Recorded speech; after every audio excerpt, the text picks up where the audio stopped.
Hello friends, আবার আমরা ফিরে এলাম ব্যতিচার নিয়ে। ব্যতিচারে যেটুকু বাকি ছিল আজকে সেসবের থিওরিগুলো ক্লাস 12-এর ছেলেরা এবং মেয়েরা সবাই ভালো করে ফলো করো। আজকে আমরা ব্যতিচারের মূলত তীব্রতা এবং বিস্তার আর ফ্রিঞ্জের শিফট, ঝালরের স্মরণ কতটা হবে সেই ব্যাপারে আমরা ক্যালকুলেশন এগোবো। ঝালরের মধ্যে যদি কোনো ঝালর যখন তৈরি হয়, আলোকোৎসের পথের মধ্যে যদি কোনো আমরা একটা ট্রান্সপারেন্ট কোনো বস্তু রাখি, কাঁচের সিট হোক বা অন্য কিছু হোক, তাহলে ঝালরের স্মরণ কতটা হয়, শিফট অফ দ্য ফ্রিঞ্জ, সেটা আমরা ক্যালকুলেশন করব। তার আগে তীব্রতা এবং বিস্তার সম্পর্কে আমরা জেনে নেব। আমরা আগে এটা জেনে নিই যে কোনো একটা তরঙ্গের ক্ষেত্রে তীব্রতা আই এবং বিস্তার পরস্পরের সঙ্গে এইভাবে সম্পর্কিত, I is proportional two A square. মনে রাখবে, তীব্রতা আর বিস্তারের বর্গের সমানুপাতিক হয়। এটা বোঝার জন্য আমাদের আর একটু ক্যালকুলেশন করতে হবে, খুব ভালো করে যদি বুঝতে হয় আমাদের। সেটা হচ্ছে, আমরা যখন ব্যতিচার করেছিলাম দুটো তরঙ্গ ধরেছিলাম যাদের বিস্তার একই ধরেছিলাম এবং সংজ্ঞার সময় বলেছিলাম বিস্তার একই বা প্রায় একই হলেও বিস্তার যদি প্রায় একই হয় দুটো তরঙ্গের, সেক্ষেত্রে ব্যতিচার হতে পারে। আমরা এখানে দুটো বিস্তার ধরে নিচ্ছি যার মান প্রায় একই, কিন্তু পুরোপুরি একই নয়। আগে যেমন আমরা একই ধরে করেছিলাম, এখানে বিস্তারের মানটা প্রায় একই ধরে নিচ্ছি। একটা তরঙ্গ হচ্ছে এ সাইন ওমেগা টি, আর একটা তরঙ্গ হচ্ছে বি সাইন ওমেগা টি। এ এবং বি সমান অথবা প্রায় সমান, এ এবং বি প্রায় সমান অথবা সমান, সেক্ষেত্রে কিন্তু ব্যতিচার ঝালর পাওয়া যাবে।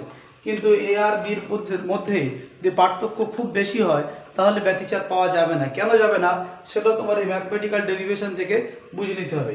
এই তরঙ্গ দুটো যদি উপরিপাত ঘটে, তাহলে ওয়াই ইকুয়াল টু আমরা লিখবো কি y1 plus y2।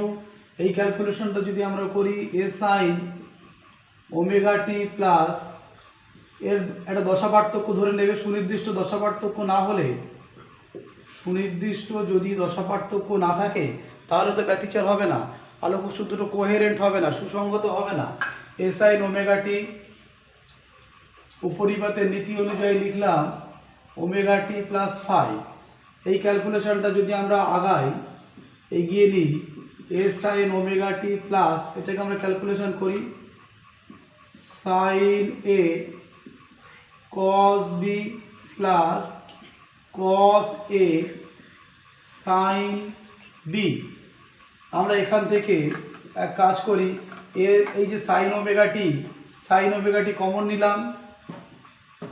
Sign omega T common নিলে কি পেলাম, A plus B cos phi plus B sine phi into cos omega T. আমরা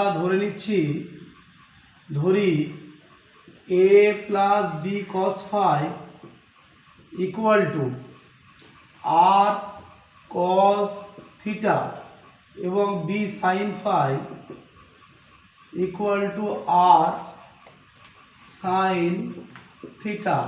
এটা ডট ডট ডট 1 নম্বর সমীকরণ, এটা 2 নম্বর সমীকরণ। যদি আমরা এখানে মানটা বসাই, তাহলে আর সাইন থিটা এখানে বসাবো, এখানে আর কস থিটা বসাবো। যদি আর কস থিটা, আর বি সাইন ফাইয়ের জায়গায় আর সাইন থিটা লিখি, তাহলে সমীকরণটা কি দাঁড়াচ্ছে লক্ষ্য করি, sine omega T A plus B cos phi মানে হচ্ছে R cos theta plus B sine phi মানে দেখো কি লিখেছে, R sine theta cos omega T. তাহলে এখান থেকে আর কমন নিলে আমরা লিখতে পারি sine omega T plus theta. অর্থাৎ তরঙ্গটা হচ্ছে সরল দোলগতি সম্পন্ন করছে, এটা একটা তরঙ্গের সমীকরণ। আমরা তীব্রতার বিস্তার নিয়ে কথা বলবো, সেই জন্য এটা করে নিলাম।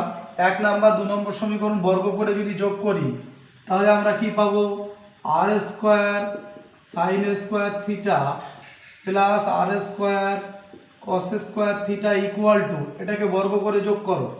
যোগ করলে তোমরা পাবে A square plus B square cos square phi plus 2ab cos phi plus B square sine square phi. তাহলে যদি এখান থেকে বি স্কোয়ার তুমি কমন নাও, এটা আর স্কোয়ার হচ্ছে, কমন নিলে এটা হচ্ছে A square plus B square plus 2ab cos phi. তাহলে এটা হচ্ছে অ্যামপ্লিটিউডের মান। এবার দেখো এই যে লব্ধি তরঙ্গের যে বিস্তারের মান আমরা পেলাম, এই মানটা কখন ম্যাক্সিমাম হবে? যদি আমাদের মানটা ম্যাক্সিমাম বের করতে হয় তাহলে cos ফাই এর মান আমাদের কত বসাতে হবে? যখন cos ফাই ইকুয়াল টু 1 যদি হয় তাহলে আর স্কোয়ার ইকুয়াল টু তুমি পাবে A plus B whole square. R square equal to পাবে A plus whole square, R equal to root over A plus whole square, মানে আর এর মান হচ্ছে এ প্লাস বি পাবে। আর ম্যাক্সিমামের মান, আর ম্যাক্সিমাম ইকুয়াল টু কত পেলাম? A plus B. ঠিক তদ্রূপ যদি আমরা আর মিনিমাম করি, আর মিনিমাম কখন হবে? আর মিনিমাম হবে যখন cos ফাই ইকুয়াল টু -1, তাহলে আর স্কোয়ার ইকুয়াল টু তোমার আসবে A minus B whole square. তাহলে আর ইকুয়াল টু কত হলো? A minus B. এটা কি আর এর মিনিমাম মান। তাহলে R maximum by R minimum মানে হচ্ছে A plus B by A minus B. এবার দেখো একটা জিনিস ভালো করে ফলো করো, এটা নিশ্চয়ই এতক্ষণ লেখা হয়ে যাওয়ার কথা।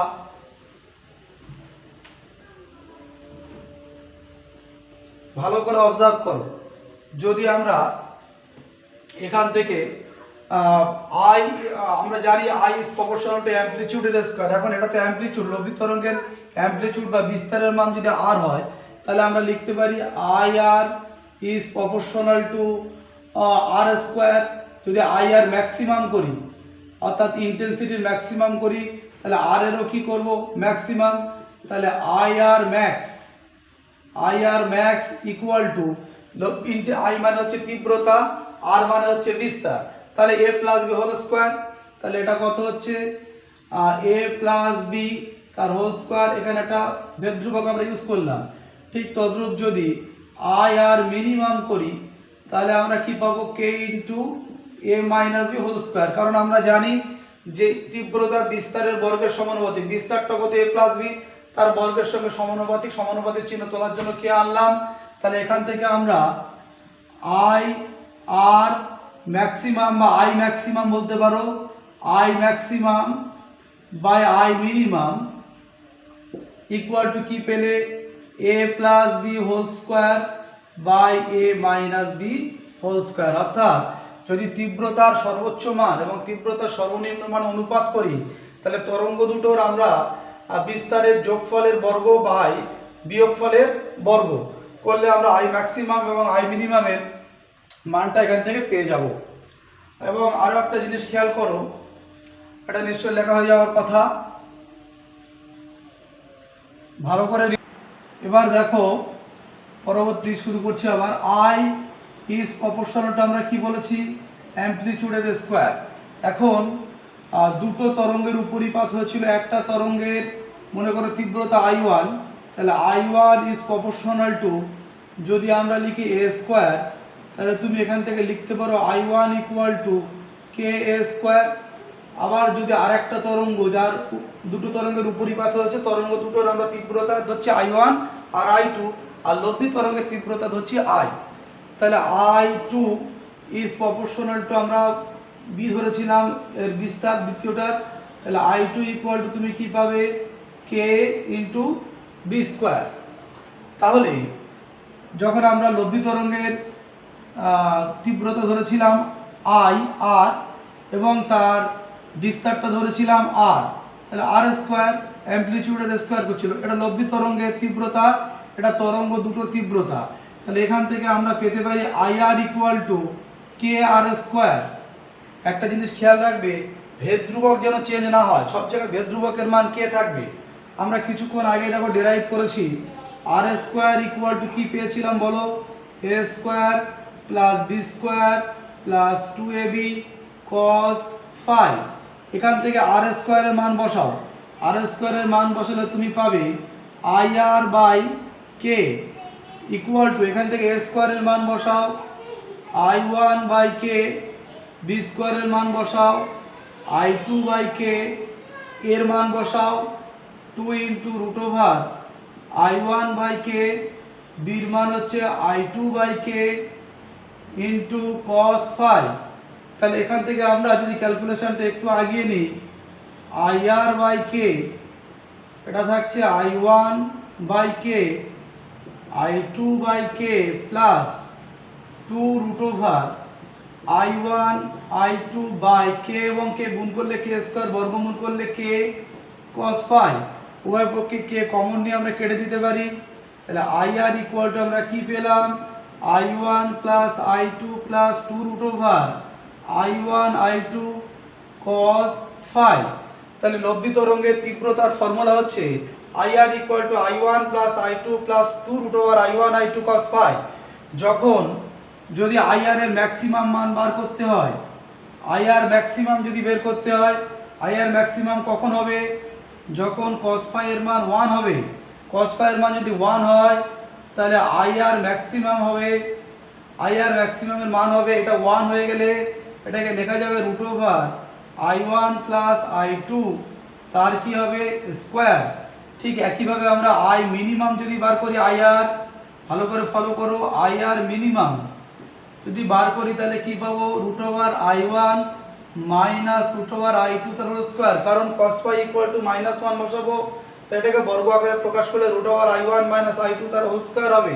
এই ফর্মুলাগুলো আমরা বিভিন্ন সময় ইউজ করতে পারি বিভিন্নভাবে। কস ফাই এর মান 1 বসিয়ে দিয়ে আমরা আই আর ইকুয়াল টু এভাবে লিখি, I one plus I two plus two root over I one I two. অর্থাৎ দুটো তরঙ্গ যাদের উপরিপাত হলো তাদের যদি তীব্রতার মান আই ওয়ান এবং আই টু হয়, তাহলে লব্ধি তরঙ্গের তীব্রতার ম্যাক্সিমাম মান এবং লব্ধি তরঙ্গের তীব্রতার মিনিমাম মান আমরা এখান থেকে ক্যালকুলেশন করতে পারি। এবং একটা জিনিস খেয়াল করো যে যখন আমরা লব্ধি তরঙ্গের বিস্তারে ম্যাক্সিমাম মান বের করেছিলাম, তার মানটা কি এসেছিল, এ প্লাস বি তার হোল স্কোয়ার এসেছিল। লব্ধি তরঙ্গের বিস্তারের ম্যাক্সিমাম মান যখন আমরা করেছিলাম, কস ফাই এর মান যখন 1 ধরেছিলাম, R square equal to A square plus B square plus 2ab cos phi এসেছিল। তাহলে সেখানে কস ফাই যখন 1, আর এর মান ম্যাক্সিমাম এ প্লাস বি হোল স্কোয়ার, আর এর মান যখন মিনিমাম করেছিলাম, অর্থাৎ লব্ধি তরঙ্গের যে বিস্তার তার মিনিমাম মান কি এসেছিল, এ মাইনাস বি হোল স্কোয়ার। যেটা বলছিলাম একটা কোশ্চেন, এখান থেকে গুরুত্বপূর্ণ কোশ্চেনের একটা উত্তর দেওয়া সম্ভব। যাদের উপরিপাত হচ্ছে যদি তাদের বিস্তার একই হয়ে যায়, সেম বিস্তার হলো, তাহলে এ আর বি যদি সেম হয় তাহলে আর মিনিমাম 0, তাহলে ডার্ক ফ্রিঞ্জ পুরোপুরি ডার্ক, আর ব্রাইট ফ্রিঞ্জ অনেকটাই ব্রাইট, কারণ এখানে এ প্লাস এ তার হোল স্কোয়ার হবে। কিন্তু যদি লব্ধি তরঙ্গের বিস্তার দুটো সমান হয়, তাহলে সমান না হয়, অর্থাৎ যদি খুব পার্থক্য থাকে তাদের, তাহলে এ মাইনাস বির কিন্তু তুমি একটা নির্দিষ্ট মান পাবে। যদি এর মান খুব বেশি হয় এবং বির মান এ আর বি, অর্থাৎ যে তরঙ্গ দুটোর উপরিপাত হচ্ছে তাদের যদি বিস্তারের মান অনেকটা ফারাক থাকে, তাহলে এ এবং বি এর হোল স্কোয়ারের একটা নির্দিষ্ট মান পাবে। অর্থাৎ ডার্ক ফ্রিঞ্জ যেটা হচ্ছে সেটা কিন্তু পুরোপুরি ডার্ক হবে না, পুরোপুরি অন্ধকার হবে না, কারণ তার একটা বিস্তারের মান পাবে। এটা কখন 0 হবে, যদি এ আর বি প্রায় কাছাকাছি হয় তখন এটা ডার্ক হবে, অথবা এ আর বি সমান হলে সবচেয়ে ভালো ব্যতিচার পাওয়া যাবে। কখন, যদি যাদের উপরিপাত হচ্ছে তাদের বিস্তার যদি পুরোপুরি সেম হয় তাহলে কিন্তু সবচেয়ে ভালো ব্যতিচার পাওয়া যাবে। যদি বিস্তারের সামান্য পার্থক্য থাকে তাহলেও কিন্তু ব্যতিচার পাওয়া যাবে, কিন্তু বিস্তারের পার্থক্য যদি খুব বেশি হয় তাহলে কিন্তু ডার্ক ফ্রিঞ্জটা ডার্ক হবে না, কারণ এ মাইনাস বি যে হোল স্কোয়ার এর একটা নির্দিষ্ট মান তুমি পাবে এ আর বি যদি খুব বেশি পার্থক্য থাকে। তাহলে আমরা এখান থেকে কোশ্চেনের একটা অ্যান্সার দিতে পারি যে ব্যতিচার যখন গঠন হয়, যে তরঙ্গ দুটোর উপরিপাত ঘটে তাদের বিস্তারের পার্থক্য খুব বেশি হলে কেন হবে না, তার অ্যান্সারটা হচ্ছে আর ম্যাক্সিমাম আর মিনিমাম বের করে আমরা বের করতে পারি। সেক্ষেত্রে আমরা দুটো তরঙ্গের বিস্তার আলাদা আলাদা ধরে নেবো, এ আর বি ধরে নেবো। আর যদি এমনি ব্যতিচারের কোনো অঙ্ক করতে হয়, দুটো তরঙ্গের বিস্তার আমরা একই ধরে নিতে পারি, শুধু এ বা এ জিরো বা বি বা বি জিরো একটা মানই আমরা ধরে নেবো। তাহলে তীব্রতা এবং বিস্তার নিয়ে বলা আমার শেষ। এবার পরের আর্টিকেল, ফ্রিঞ্জের শিফট। দেখো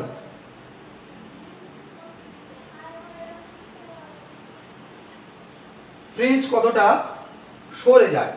যদি এরকম একটা ব্যাপার হয়, ধরা যাক তোমাদের বইয়ের সঙ্গে আমার এই লেখার মধ্যে একটু পার্থক্য আছে, পার্থক্যটা ধরতে হবে তোমাদের। বইতে এই উৎস দুটো এ এবং বি, ইয়াংয়ের ডবল স্লিট পরীক্ষার যে দুটো উৎস তাদের মধ্যে ডিস্টেন্সটা ধরা আছে 2D, আমি কিন্তু ধরছি ডিস্টেন্সটা ডি বারবার। সুতরাং যেখানে বইয়ে স্মল 2D আছে সেখানে আমার আসছে কিন্তু স্মল ডি। তার জন্য যেন ঘাবড়ে যাবে না। এটা হচ্ছে পর্দা বা স্ক্রিন, এখান থেকে একটা তরঙ্গ এই গেল, এইটা আমার পি বিন্দু। আর একটু আমরা নিচে নিই, সুবিধা হবে।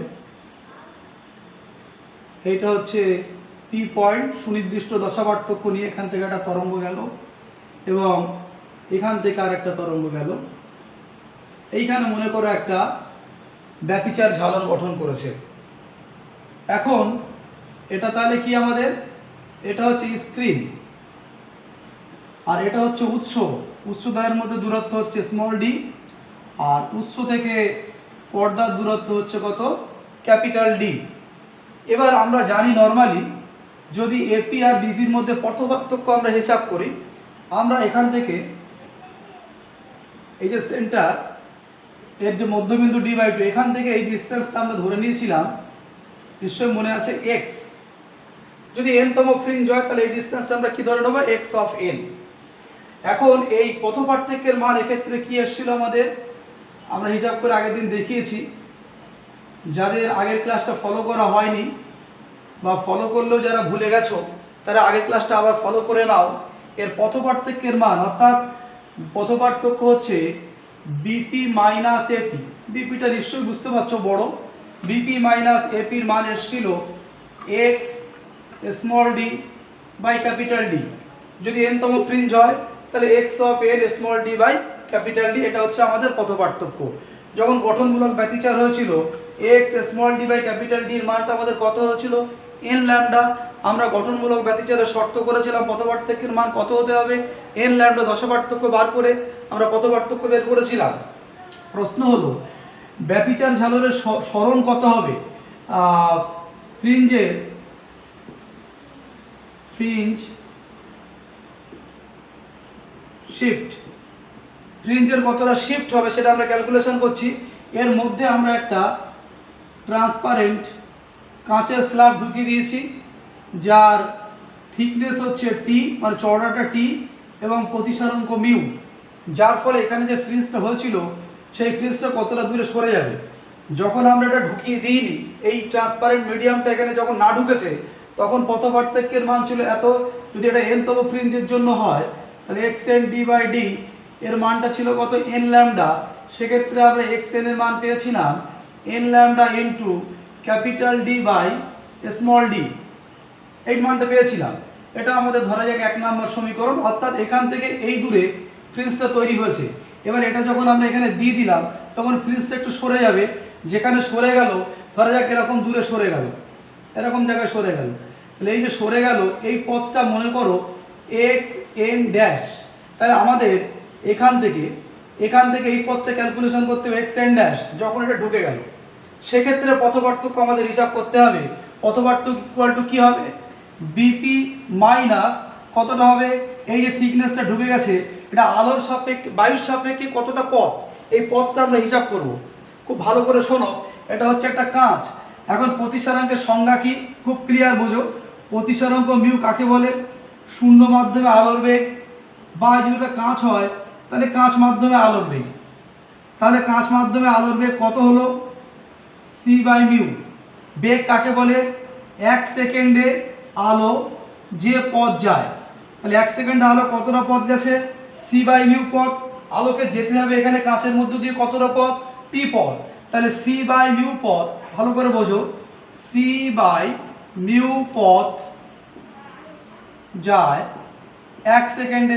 কারণ এটা কাঁচের মধ্যে আলোর বেগ, তাহলে একক পথ কতক্ষণে যাবে, ভাগ করলে মিউ বাই সি।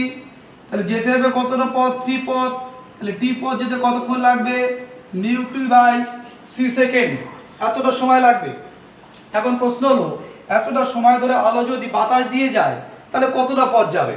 দেখো বাতাসের মধ্যে আলোর বেগ, বায়ুর মধ্য দিয়ে যদি আলো যায় তাহলে বায়ুতে কি, বায়ুতে 1 সেকেন্ডে আলো বা তরঙ্গ যায় কতটা যায়, সি পথ। ভালো করে বোঝো, যেতে হবে কাঁচের মধ্য দিয়ে আলোটা যাচ্ছে কিন্তু এত সেকেন্ড টাইম যাচ্ছে, মিউ টি বাই সি। তাহলে মিউ টি বাই সি সেকেন্ডে আলো কতটা যাবে, C into mu T by C পথ। সি সি কেটে গেল, তাহলে পথের দৈর্ঘ্য কত এলো মিউটি। অর্থাৎ এই যে পথটা হলো কাঁচের মধ্য দিয়ে টি পথ যাওয়া আর বায়ুর মধ্য দিয়ে মিউটি পথ যাওয়া একই ব্যাপার।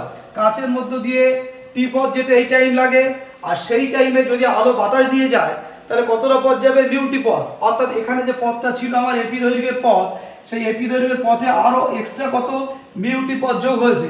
এখান থেকে টি পরিমাণ পথ বাদ গিয়ে আবার মিউটি পরিমাণ পথ বা দৈর্ঘ্য যোগ হয়েছে। তাহলে আমাদের এখানে পথ পার্থক্যের মান কত হবে ভালো করে দেখো। তাহলে পথ পার্থক্য ইকুয়াল যখন এই পাত ঢুকে গেল তখন পথ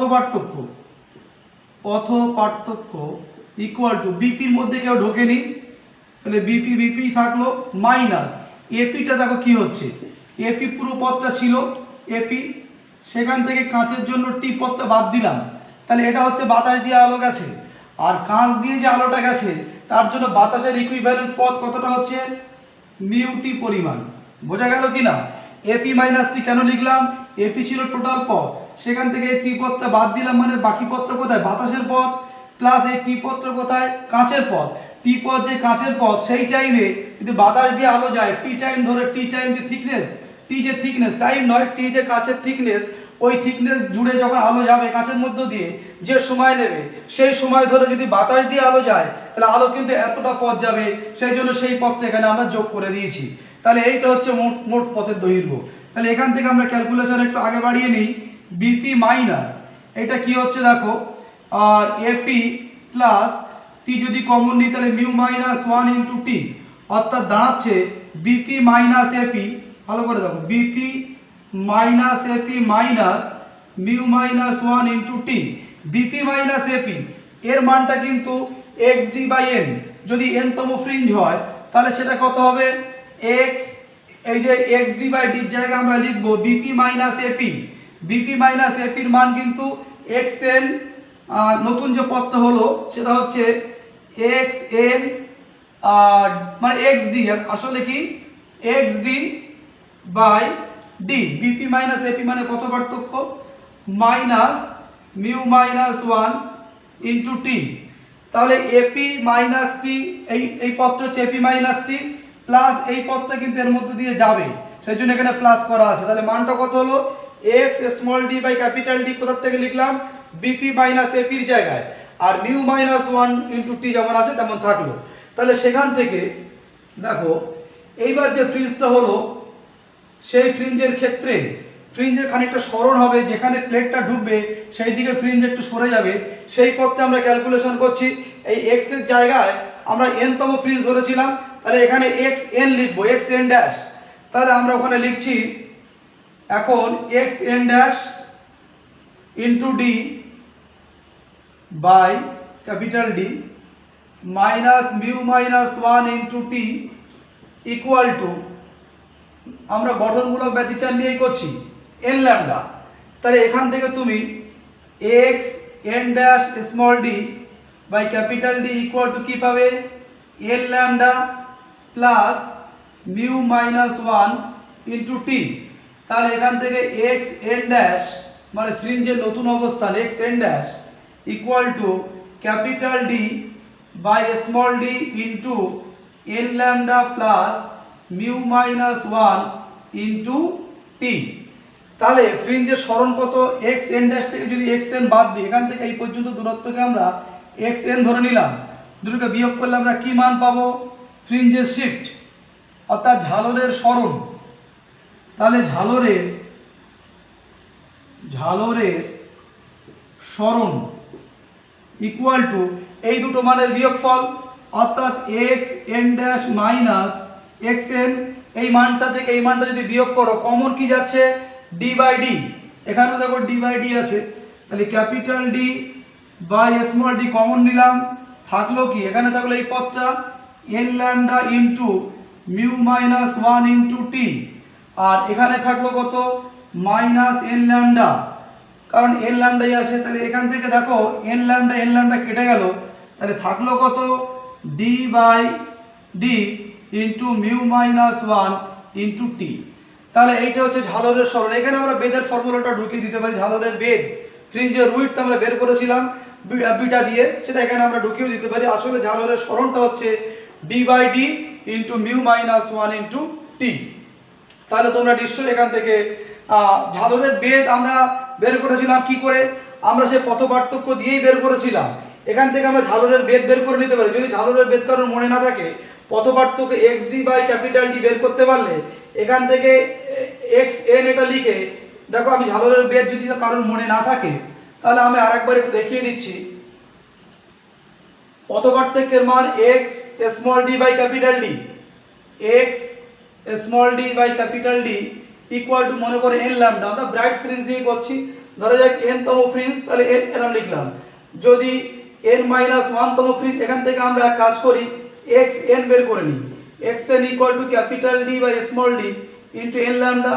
যদি এক্স এন মাইনাস ওয়ান হয়, অর্থাৎ তার আগের ফ্রিঞ্জটা হয়, তাহলে সেখানে কি লিখব, ডি বাই ডি, এন এর জায়গায় N minus one into lambda. তাহলে দুটোকে যদি বিয়োগ করি তাহলে ফ্রিঞ্জের রুট পাবো, এটা একটা ফ্রিঞ্জ, এটা একটা ফ্রিঞ্জ, পরপর দুটো ফ্রিঞ্জ, দুটো ব্রাইট ফ্রিঞ্জের মধ্যবর্তী দূরত্ব মানে ডার্ক ফ্রিঞ্জের রুট। আমরা জানি ব্রাইট এবং ডার্ক ফ্রিঞ্জের রুট কি হয়, সেম হয়। তাহলে এখান থেকে তুমি এক কাজ করতে পারো, ডি বাই ডি যদি কমন নাও ইন্টু ল্যামডা, তাহলে কি থাকবে, N minus N plus one. তাহলে এন এন কেটে গেল, এন এন কেটে গেলে থাকলো ডি ল্যামডা বাই ডি। এখন ডি ল্যামডা বাই ডি মানে যদি বিটা হয়, তাহলে এখানে আমি বিটা ঢুকিয়ে দিতে পারি। কি করে ঢুকিয়ে দিতে পারি, এটা D by capital D by small D সমান আমরা লিখতে পারি বি বাই ল্যামডা। তাহলে B by lambda equal to capital D by small D, বা এখানে ক্যাপিটাল ডি বাই স্মল ডির জায়গায় বি বাই ল্যামডা তুমি লিখতে পারো, অথবা যদি স্মল ডি বা ক্যাপিটাল ডি চেঞ্জ করতে চাও, beta equal to D lambda by D এখানে ইচ্ছা মতো আমি পুট করে নিতে পারি বিভিন্ন অঙ্ক করার জন্য। তাহলে আমরা কি শিখলাম, এখান থেকে ঝালরের বেদ বের করা একেবারে এক লাইনের ফর্মুলা। তোমাদের বইতে ফ্রিঞ্জের শিট বিশাল বড় করা আছে, তোমরা এইভাবে করে নেবে। শুধু পথ পার্থক্য X N D by D যদি মনে না থাকে তো করে নেবে, নিজেরা করে নেবে। এখান থেকে আমরা লম্ব টেনে করেছিলাম, দুটো ত্রিভুজ নিয়ে অতিভুজ স্কোয়ার ইকুয়াল টু লম্ব স্কোয়ার প্লাস ভূমি স্কোয়ার, এবং এই স্মল ডি থেকে এই ক্যাপিটাল ডি অনেক বড়, এরকম করে ধরে নিয়ে আমরা ক্যালকুলেশন করে প্রমাণ করেছিলাম যে ফ্রিঞ্জের ক্ষেত্রে পথ পার্থক্য এপি এবং বিপির মান, বিপি মাইনাস এপির মান কত, এর আগের ক্লাসে করে দেওয়া আছে। এবার যদি ঝালরের কৌণিক বেদ বের করতে হয়, যেহেতু বেদ আমরা বের করেছি ডি ল্যামডা বাই ডি, দেখো আমরা কৌণিক বেদ বের করছি ঝালরের অ্যাঙ্গুলার উইডথ। আমরা এখন যেটা দেখাচ্ছি সেটা হচ্ছে ঝালরের ব্যতিচার ঝালরের অ্যাঙ্গুলার উইডথ, অ্যাঙ্গুলার উইডথ খুব ইজি জিনিস, ভীষণ সহজ। এই হচ্ছে একটা পর্দা, মনে করো এরকম একটা ব্যতিচার তোমার হয়েছে, মনে করো এটা একটা ম্যাক্সিমা বা সেন্ট্রাল ম্যাক্সিমা, আর এটা তার সোর্স। তাহলে এর অ্যাঙ্গুলার উইডথ কত হবে, এইটা হচ্ছে অ্যাঙ্গুলার উইডথ।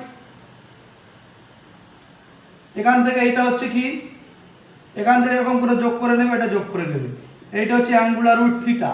তাহলে থিটা ইকুয়াল টু লম্ব, থিটা যদি ক্ষুদ্র হয় তাহলে ট্যান থিটা ইকুয়াল টু লম্ব, লম্ব মানে এইটা, লম্ব মানে কত, ডি ল্যামডা বাই ডি, লম্ব বাই কি ভূমি, ভূমি মানে ক্যাপিটাল ডি, এটা হচ্ছে সোর্স, এটা হচ্ছে স্ক্রিন, তার মধ্যবর্তী দূরত্ব ডি। তাহলে যদি থিটা খুব ক্ষুদ্র হয়, tan theta equal to theta, তাহলে D lambda by D, D lambda by D into এটা কত থাকবে, ওয়ান বাই ডি। তাহলে ডি ডি কেটে গেল, D lambda by small D, তাহলে কত থাকলো, ল্যামডা বাই স্মল ডি। তোমাদের বইতে ল্যামডা বাই 2d আছে, অনেক কষ্ট সৃষ্ট করে করা আছে, তখন আমি কত ইজি করে দিলাম ল্যামডা বাই ডি। এটা ল্যামডা বাই 2d এই জন্য আছে, আমরা এখানে সোর্স দুটোর মধ্যে ডিস্টেন্স ধরেছিলাম স্মল ডি, তোমাদের বইতে 2d ধরা আছে। তাহলে আমাদের এতক্ষণ পর্যন্ত যে ক্লাস হলো, ব্যতিচারের যাবতীয় থিওরি সব পড়ানো হয়েছে। এবং অঙ্কগুলো নিজেরা করতে থাকো, ফর্মুলাগুলো খুব ইজি, যে ফর্মুলাগুলো বারবার ডেরাইভ হয়েছে সেই ফর্মুলাগুলোকে নিয়েই তোমরা অঙ্কগুলো করতে থাকবে। ততক্ষণ পর্যন্ত গুড বাই।